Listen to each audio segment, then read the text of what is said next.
洗干净的芋头，我们先上锅蒸熟。我们再来切一点牛肉。切好了牛肉里面，我们加入1勺清水，1小勺番薯粉，先给它搅拌均匀。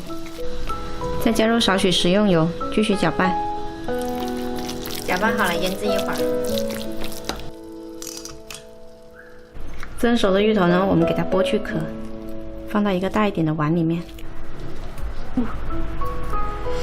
好痛！然后给它捣成泥，然后趁热加入番薯粉，趁热给它们搅拌一下。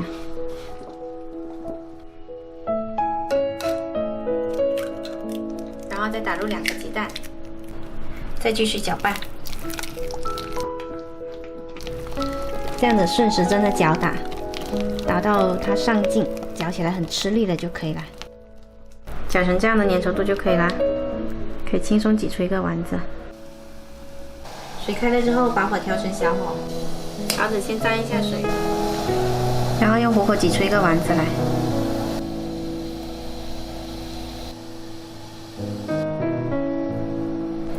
好啦，挤完了之后用大火煮开。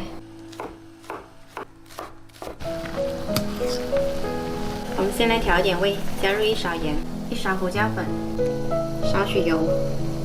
好，煮到丸子全部浮起来变大个了，就把牛肉加进来。牛肉加进来就给它快速打散。最后加入1把葱花就可以出锅啦。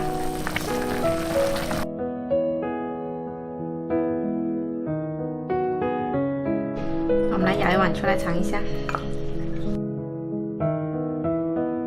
我们这个香芋丸子呢，吃起来口感 QQ 糯糯的，有芋头的清香。这个汤呢，喝起来特别的鲜美，比吃肉丸还过瘾。喜欢的话可以试一下。